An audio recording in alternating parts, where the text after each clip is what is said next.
अस्सलाम वालेकुम students, this is me Afaq Ahmed Hasan. उम्मीद है आप सारे खैरियत से होंगे। अच्छा students, so finally you can consider it the second last lecture of noun topic, ठीक है। इसके बाद मैं देख लूँगा अगर कोई कुछ चीज़ रहती हो तो फिर उसको मैं कवर कर लूँगा। अदरवाइज़ हमने ना बहुत ही डिटेल में बहुत ही चीज़ें अभी तक डिस्कस की है। अभी तक स्टूडेंट्स हमने जो है ना क्या क्या डिस्कस की है, अभी तक हमने ना नोन्स एंड नंबर्स जो कि one of the most important topics, ठीक है ना, वो हमने कवर की है बहुत ही डिटेल में, ठीक है। इसके अलावा हमने केसेस ऑफ नोन को बहुत ही डिटेल में हमने अभी तक कवर की है। साथ साथ हमने पोजेसिव केस ऑफ नोन जो कि एपोस्ट्रॉफी जो भी चीज़ें थी हमने बहुत ही डिटेल में वो भी कवर की। And one of the most important one more important topic कि हमने ना काउंटेबल और अनकाउंटेबल बहुत ही डिटेल में हमने अभी तक कवर की है। तो आई सजेस्ट कि अगर अभी तक आप लोगों ने वो लेक्चर्स नहीं देखे हैं तो प्लीज़ आप लोग ना वहाँ पे दोबारा जाए और आप लोग वो लेक्चर देख के फिर यहाँ पे आ जाए, क्योंकि ना यहाँ पे कुछ चीज़ें मैं रेफर बैक करूँगा तो फिर आप लोगों को मसला हो सकता है, ठीक है स्टूडेंट्स। तो पार्ट 7 इसमें ना हमें ना कुछ इंपॉर्टेंट और tricky points related to noun मैंने वो इकट्ठे किए हैं। तो लेट्स प्रोसीड। अच्छा स्टूडेंट्स, वही एपोस्ट्रॉफी के हवाले से एक पॉइंट मुझसे रहा था, I wanted to share it with you people. तो वो ये कि देखिए स्टूडेंट्स, यहाँ पे ना बहुत ही एक डीप सा कॉन्सेप्ट है। वो क्वेश्चन ये है कि वो नोन्स जो एस पे इंड हो जाए तो उनके साथ हमें एपोस्ट्रॉफी किस तरह यूज़ करेंगे। क्वेश्चन ये है बस, इन शॉर्ट। तो बस ये रूल्स आप जहन में याद रखिए जो आपको मैं बताना चाहता हूँ कि वो नोन्स जब वो एस पे इंड होते हैं तो इसके साथ आप एपोस्ट्रॉफी एस लगाओगे या सिर्फ एपोस्ट्रॉफी लगाओगे। इस रूल को आप समझ लीजिए आज। तो ये यहाँ पे ना आपने तीन रूल्स इसी एक स्लाइड के अंदर आप लोगों ने सीखने हैं। क्या? Use in apostrophe plus S. Apostrophe S use करे कहाँ पे? एपोस्ट्रॉफी एस यूज करे कहाँ पे? विन, जब सिंगुलर नॉन की बात करते हैं, ठीक है। वो सिंगुलर नॉन जो कि एस पे इंड नहीं होते, लाइक अगर मैं सी की बात करूँ तो ये एक सिंगुलर नॉन है ना, और एस पे तो इंड नहीं हुआ ना, इस पर एस पे तो इसका खात्मा नहीं हुआ ना। तो जब भी सिंगुलर नॉन होते हैं और एस पे ख़त्म ना हो तो इसके साथ आप अपोस्ट्रॉफी एस लिखा करें। तो ये तो एक बात हुई। सेकंड, वो कॉमन नोन्स, देखिए कॉमन नोन्स को नोट करें, ठीक है ना। सेकंड, एपोस्ट्रॉफी एस कहाँ यूज़ करोगे? एक होता है एपोस्ट्रॉफी यूज़ करना, दूसरा होता है एपोस्ट्रॉफी एस यूज़ करना। तो मैं अब इसकी बात कर रहा हूँ। एपोस्ट्रॉफी एस आप कहाँ यूज़ करोगे? जब हम सिंगुलर नोन की बात करते हैं और एस पे इंड ना हो वो, लाइक सी, तो इस तरह सीज।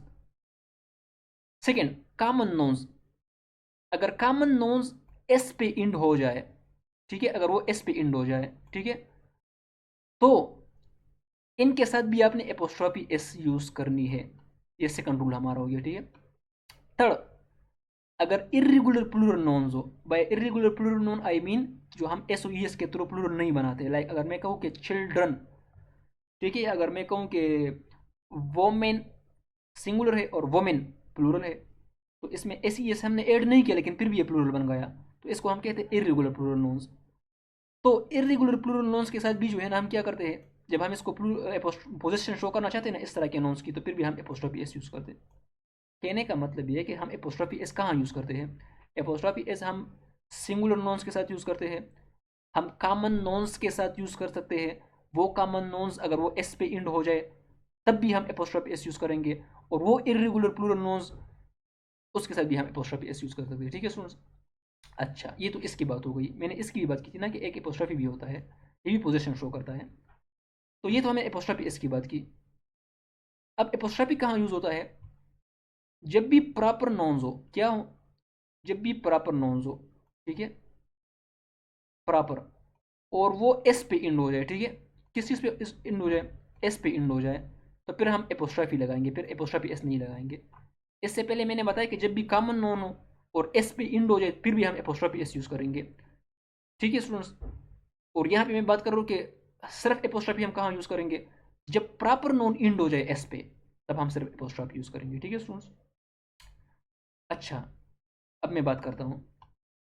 अब यहाँ पे आप देख सकते हो, अ, ये जो है ना मैं इसको थोड़ा सा मिटाता हूँ ताकि आप लोगों को इससे थोड़ी सी कन्फ्यूजन आपको ख़त्म हो जाए।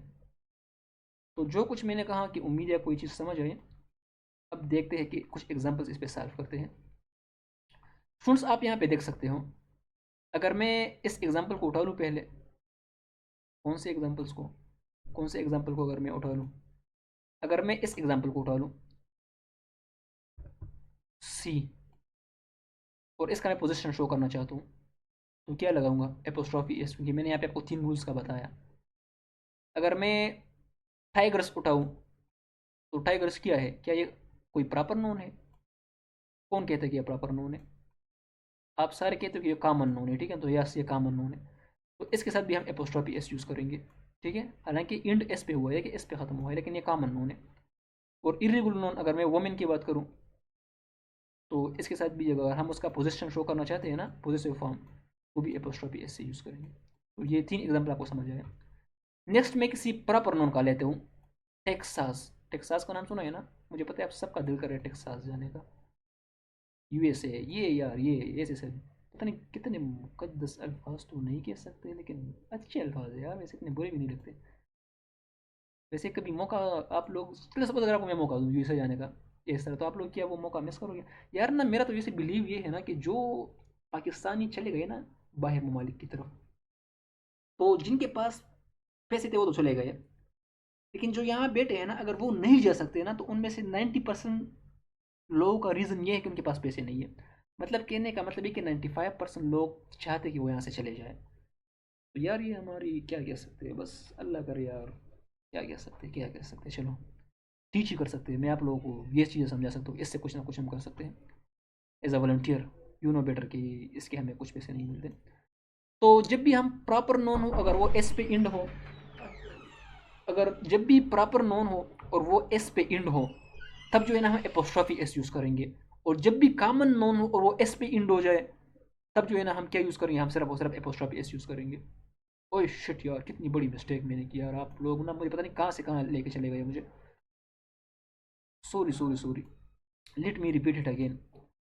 स्टूडेंट्स स्टूडेंट्स स्टूडेंट्स, जब भी कॉमन नोन हो और एस पे इंड हो जाए, तब हम एपोस्ट्रॉफी एस यूज़ करेंगे। और जब भी प्रॉपर नोन हो और एस पे इंड हो जाए, तब हम सिर्फ एपोस्ट्रॉफी यूज़ करेंगे। Let's solve this example. आपको मैंने एमसीक्यूज दिया था क्विज में, एमसीक्यूज नंबर 1 था आई think, I don't know. Dash car was robbed in surrounding of Hazara police station. तो ये ठीक है, ये ठीक है। अब देखिए ना, मिनहास एक प्रॉपर नोन है, स्टूडेंट्स याद रखिए, मैं किसी खास मिनहास की बात कर रहा हूँ। तो मैंने कहा कि जब भी प्रॉपर नोन एस पे इंड हो जाए, तब आप लोग एपोस्ट्रॉफी यूज़ करोगे। और जब भी कॉमन नोन एस पे इंड हो जाए, तब आप लोग एपोस्ट्रॉफी एस यूज़ करोगे। तो यहाँ पे मैं प्रॉपर नोन की बात करूँ, तो यहाँ पे मैं सिर्फ एपोस्ट्रॉफी यूज़ करूँगा। This is the correct. यहाँ पे कुछ और एग्जांपल्स भी है। क्लास, क्लास क्या है? क्लास एक कॉमन नोन है, ठीक है, तो मैंने यहाँ पे एपोस्ट्रॉफी एस यूज़ की है, स्ट्रेट फॉरवर्ड। मिस्टर जोन्स क्या है? एक प्रॉपर नोन है, तो फिर मैंने सिर्फ और सिर्फ एस पे इंड हुआ है, तो मैंने एपोस्ट्रॉफी यूज़ की है। द कैनवस, कैनवस क्या है स्टूडेंट्स? एक कॉमन नोन है, ठीक है, तो और एस पे इंड हुआ है, तो मैंने एपोस्ट्रॉफी। ये देखिए सिर्फ वो केसेस हम डिस्कस कर रहे हैं जो कि एस पे इंड होते हैं, एक स्पेशल केस है, ठीक है ना। टेक्सास एक प्रॉपर नोन है, तो सिर्फ और सिर्फ मैंने एपोस्ट्रॉफी यूज़ की। नेक्स्ट प्रोसीड करते आ जाए। अच्छा, तो ये कुछ और भी एग्जांपल्स है, आप इसको खुद सॉल्व करें। यहाँ पे है देखिए, example number 1, the classes opinions were predictable according to their grade levels. तो यहाँ पे देखिए द क्लासेस, यहाँ पे मैंने अपोस्ट्रॉफी एस यूज़ करना है। आप क्वेश्चन खुद से पूछ लिया शाबाश, ये क्लासेस क्या है? क्लासेस क्या है स्टूडेंट साहब, आप मुझे बताएं। क्लासेस कॉमन नोन है या प्रॉपर नोन है? शाबाश मुझे बताएं। ऑब्वियसली यार इट इज़ कॉमन नोन। तो अगर ये कॉमन नोन है, तो फिर हम क्या करेंगे? हाँ, क्या कहते हैं? शाबाश आप मुझे बताएं। तो यहाँ पे ना अब थोड़ी सी कंफ्यूजन आई, ठीक है।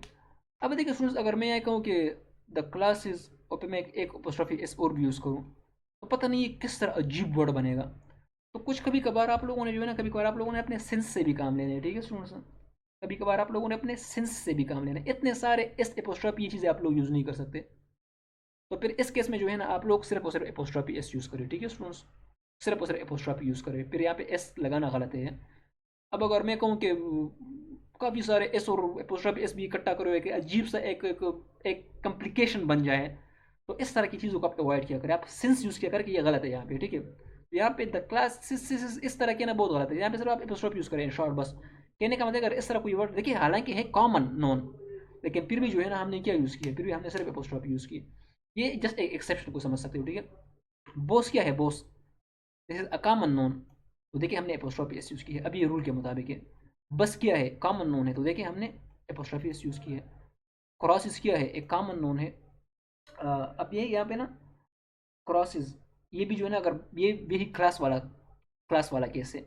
अगर मैं कह दूँ कि क्रॉसिस, तो मतलब एक अजीब सा वर्ड बनता है। तो इस तरह के कॉम्प्लिकेटेड वर्ड्स कभी भी आप लोगों से मतलब नहीं पूछे जाते, ठीक है ना। और इसको आप एपोस्ट्रोफी एस ना लगाया करें, तो बहुत कॉम्प्लिकेटेड बन जाएगा। तो इसको ना अगर आप पोजिटिव फॉर्म में चेंज करना चाहते हो ना, तो आप सिर्फ एपोस्ट्रोफी लगाया करें।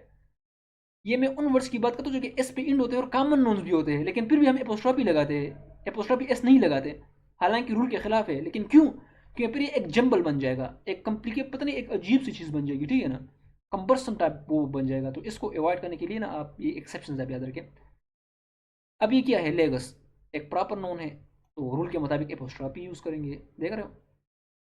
स्मिथ क्या है, स्मिथ, स्मिथ देखें हालांकि एस पे इंड हुआ है, लेकिन चूंकि प्रॉपर नोन है तो एपोस्ट्रॉफी यूज़ करोगे अकॉर्डिंग टू द रूल।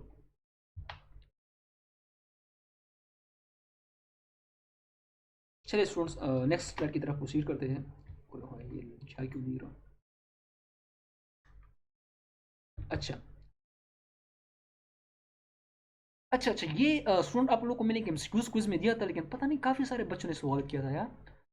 देखिए, आपको मैंने एपोस्ट्रॉफी में एक रूल समझाया था कि जब भी कि कोई चीज़ हो और वो बिलोंग करता हो डिफरेंट लोगों को, तो फिर उस केस में हम एपोस्ट्रॉफी एस दोनों नॉन्स के साथ यूज़ करेंगे। अगर मैं बात करूँ ना, देखिए आपको मैंने दो एग्जांपल्स दिए थे, Ali and Sumera, Ali and Sumera, Sumera's wedding, इस तरह कहना सही है, क्योंकि ये जो शादी है ना ये अली और सुमेरा का हो रहा है, ठीक है ना। तो यहाँ पे ये कहना ठीक है, इस तरह एक एपोस्ट्रॉफी एस यूज़ करोगे, ठीक है ना स्टूडेंट्स। लेकिन अगर मैं ये बात करूँ कि अली, अगर मैं बैंक अकाउंट की बात करूँ तो बैंक अकाउंट तो सुमेरा का अलग होगा और अली का अलग होगा, तो फिर कहोगे कि अलीज एंड सुमेराज, फिर इस तरह बोलोगे, ठीक है, and Sumera's bank account, bank accounts. कहने का मतलब है कि अगर कोई चीज़ हो वो दोनों बंदों से बिलोंग करता हो सेपरेटली, तो फिर आप एपोस्ट्रोफी एस दोनों के साथ यूज़ करोगे। और अगर वो दोनों का एक ही हो, तो फिर आप जो है ना आप उसके साथ एक आखिरी वर्ड के साथ अपने एपोस्ट्रोफी एस यूज़ करोगे, ठीक है स्टूडेंट्स। अब देखिए, बैंक अकाउंट सुमेरा का अलग है और अली का अलग है, तो मतलब दो बैंक अकाउंट्स है ना, तो फिर यहाँ पे बैंक अकाउंट कहना गलत है, क्योंकि ना सेपरेट सेपरेट है, इसका भी अकाउंट और इसका भी अकाउंट है, ठीक है ना। तो यहाँ पे आप लिखोगे बैंक अकाउंट्स, समझ लीजिए यहाँ पे दो बैंक अकाउंट्स की बात हो रही है और दोनों के डिफरेंट है, ठीक है ना। मजीद्स एंड सुमेराज बैंक अकाउंट्स, इस तरह ये कहना, ठीक है। तो यहाँ पे जो इनकरेक्ट वर्ड है ना वो बैंक अकाउंट है, ये गलत है, ये बैंक अकाउंट्स होना चाहिए था, यहाँ पे एस लगाना चाहिए था, ठीक है स्टूडेंट्स। तो ये एक एक्सक्यूज जो कि आपको मैंने दी थी, तो इसको आप जब भी आप इस तरह सेपरेट पोजीशन की बात करते हो ना, तो जो नॉन यूज़ होगा ना पोजीशन के बाद, ये आपको प्लूरल यूज़ करना पड़ेगा। अच्छा स्टूडेंट्स, अच्छा, one more slide, I think this is second last slide. अच्छा अच्छा स्टूडेंट्स, ये जब भी इस तरह के वर्ड हो ना, इस तरह के वर्ड स्टूडेंट्स, जब हो दी, जब ये आर्टिकल यूज हो जाए दी, और साथ जो है ना कोई क्लास हो, बाय क्लास आई मीन कि अगर मैं कहूँ कि द रिच, तो यहाँ पे जो रिच है ना, रिच, ये तमाम अमीर अफराद को रिप्रेजेंट करता है। तो ये ना एक क्लास को रिप्रेजेंट करता है, कौन से क्लास को, अमीर लोगों के क्लास को रिप्रेजेंट करता है। अगर मैं कहूँ कि द पुअर, तो ये पुअर क्या है, ये तमाम गरीब लोगों को रिप्रेजेंट कर रहे हैं, ठीक है स्टूडेंट्स। तो यहाँ पे ना एक क्लास को रिप्रेजेंट कर रहा है। तो जब भी इस तरह दी हो, आर्टिकल हो, और कोई ऐसा वर्ड हो जो कि पूरे क्लास को रिप्रेजेंट कर रहा हो, तो उस केस में आप लोगों ने दो रूल्स याद रखने हैं स्टूडेंट्स, ठीक है। नंबर वन, कि ये जो द के बाद जो वर्ड यूज होगा ना, वर्ड, इसको आप हमेशा सिंगुलर फॉर्म में लिखोगे। नंबर वन, क्या नंबर वन, मैंने ये कहा कि इसको आप सिंगुलर फॉर्म में लिखोगे। सेकंड, इसके बाद जो वर्ब यूज होगा ना, वर्ब, वो प्लूरल यूज करोगे, ठीक है ना स्टूडेंट्स। लाइक कहने का मतलब ये है कि द रिच आर, ये कहना ठीक है, लेकिन द रिच इज कहना गलत है, समझ गए स्टूडेंट्स। तो मैंने इस स्लाइड में आपको दो चीजें समझा दी, कि जब भी इस तरह द वर्ड द यूज हुआ हो और उसके बाद एक ऐसा वर्ड यूज हो जाए जो कि पूरे क्लास को रिप्रेजेंट करता हो, लाइक अगर मैं को एक एग्जांपल, अब मैं को एक और एग्जांपल देता हूँ, द ब्रेव। अब जो ब्रेव वर्ड है ना, ये तमाम ब्रेव को रिप्रेजेंट करता है, ठीक है ना।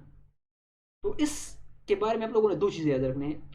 एक तो ये कहना गलत है कि द ब्रेव्स, ये कहना गलत है। स्ट्रक्चर को आप याद रखें, इसमें ना हमेशा सिंगुलर फॉर्म में होगा, द जो क्लास वाला वर्ड होगा ब्रेव। सेकंड है कि इसके बाद जो वर्ब यूज होगा वो भी प्लूरल वर्ब यूज होगा, ठीक है स्टूडेंट्स। तो ये आप लोगों ने बस याद रखना है। एमसीक्यूज की बात करते हैं। F dash were cooperative, F dash were cooperative, dash would not suffer. तो यहाँ पे द रिचेस्ट कहना गलत है, क्योंकि आपको मैंने समझाया कि ये कभी भी प्लूरल फॉर्म में नहीं हो सकता, इसलिए यहाँ पे मैंने आपको समझाया भी नहीं कि हमेशा सिंगुलर फॉर्म में होता है। ये ऑप्शन तो चली गई। अब देखिए ये सही है, द रिच द पुअर, ये कहना ठीक है। तो आप ये कहना, ये द रिचेस द पुअर्स ये भी कहना, ये सारे गलत है, ठीक है ना स्टूडेंट्स। तो हमेशा द और एक ऐसा वर्ड जो किसी क्लास को रिप्रेजेंट करता हो, तो ये वर्ड तो एक हमेशा सिंगुलर फॉर्म यूज होगा, इसके बाद जो वर्ब होगा प्लूरल फॉर्म यूज होगा, ठीक है स्टूडेंट्स। उम्मीद है आपको ये चीज़ समझ आई। इस तरह द ब्रेव होते हैं the coward, the rich, the poor, the brave, the honest. Honest पूरे तमाम हॉनेस्ट अफराद को रिप्रेजेंट करता है। तो इस तरह ये चीज़ें स्टूडेंट्स याद रखिए, ठीक है। Last slide of noun topic students. ये ना मैंने कुछ ट्रिकी पॉइंट्स जो कि मुझसे रह गए थे, वो मैंने सारों को मैंने इकट्ठा किया है। अच्छा स्टूडेंट, अगर आपने किसी सेंटेंस में नॉन को आइडेंटिफाई करना है ना, नॉन को आइडेंटिफाई करना है, तो उसका ना एक हिंट है। नॉन से पहले हमेशा जो है ना, अगर हमेशा तो ज़रूरत नहीं कि नॉन से पहले हमेशा आर्टिकल यूज़ होगा, लेकिन कहने का मतलब ये है कि अगर आपको जब भी कहीं भी आपको आर्टिकल नज़र आए ना, आर्टिकल स्टूडेंट्स, ठीक है, आर्टिकल, तो उसके बाद जो वर्ड होगा, वर्ड वो आपका नॉन होगा, ठीक है। क्या होगा? वो आपका नॉन होगा। क्या मतलब? अगर मैं आपसे यहाँ पे सेंटेंस में बात करूँ, after a while he run into the classroom. After a while, अब यहाँ पे बच्चों ने सोचा कि वाइल कोई क्या है, कुछ बच्चों ने सोचा कि ये तो प्रीपोजिशन है, कुछ बच्चों ने ये तो कंजंक्शन है वगैरह वगैरह, लेकिन वाइल यहाँ पे नॉन है। आफ्टर आ, देखिए मैंने यहाँ पे आ यूज़ की है, तो आपको मैंने बताया कि जब भी आर्टिकल यूज़ होता है, आर्टिकल के बाद हम हमेशा नॉन यूज़ करते हैं। तो यहाँ पे आ है, आ के बाद जो वर्ड होगा वो नॉन होगा। तो यहाँ इस सेंटेंस में identify the non in the above sentence, इस सेंटेंस में नॉन को आइडेंटिफाई करें। तो वाइल इस सेंटेंस में नॉन है। अब देखिए क्लासरूम भी नॉन है, लेकिन मैंने ऑप्शन में क्लासरूम दी ही नहीं है। क्यों? क्लासरूम से पहले यहाँ द यूज़ हुआ है, तो इसके बाद जो वर्ड होगा वो भी नॉन होगा, दिस इज आल्सो नॉन। लेकिन ऑप्शन के मुताबिक ये जो है ना वाइल करेक्ट है, क्योंकि यहाँ पे क्लासरूम गिवन है, अगर क्लासरूम गिवन हो तो फिर वो भी ठीक होता, ठीक है। तो यहाँ पे वाइल लम्हे को रिप्रेजेंट करता है, लम्हा। लम्हा नाम सुना है ना यार, एक लम्हे के लिए मैं अपने वालिदैन के साथ बैठना चाहता हूँ, दिल कर रहा है। तो ये जो लम्हा है ना, लम्हा स्टूडेंट्स, इसको हम कहते हैं नॉन है ये। तो आप सेंटेंस में वर्ड को देख के आप डिसाइड करोगे ये नॉन है या कंजंक्शन है या क्या है। आपको अगर मैं आपसे पूछ लूँ कि भाई वाइल क्या है, तो आप खुद से ये ना बताए कि वाइल कंजंक्शन है, वाइल ये और वाइल वो है, ये नहीं। आप मुझे कहोगे क्या फाक, इसको जब आप सेंटेंस में यूज करोगे तब मैं आपको बताऊंगा कि नो वाइल क्या है। तो स्टूडेंट मैंने यार समझाने का मतलब ये था कि आर्टिकल जब यूज हुआ हो ना, तो आर्टिकल के बाद जो है ना आप लोगों के पास हमेशा नॉन होता है। यहाँ तक हमारा नॉन टॉपिक ऑलमोस्ट जो है ना ख़त्म हुआ। जितनी भी चीज़ें हमने डिस्कस की, उम्मीद है कि ये these concept are well enough. इसके बाद I think I don't need कि यू नीड मोर कंसेप्ट। खुद को ज़्यादा कंफ्यूज ना करें, जो कुछ समझाया नोट्स बनाए। मैं ग्रुप में आपके नोट्स कभी भी चेक कर सकते हो स्टूडेंट्स। और हाँ, B ready for grand quiz. Grand quiz में इंशाल्लाह 40 एमसीक्यूज होंगे, and it will be on coming Sunday इंशाल्लाह, ठीक है। 40 एमसीक्यूज होंगे, and 40 MCQs I mean 40 concept, sorry 40 points. तो मैं चाहता हूँ कि मैं ये सारी चीज़ें आपको रिवाइज कराऊँ एमसीक्यूज के थ्रू। तो be ready for that quiz. See you in that quiz on Sunday. Till that, अल्लाह हाफिज़।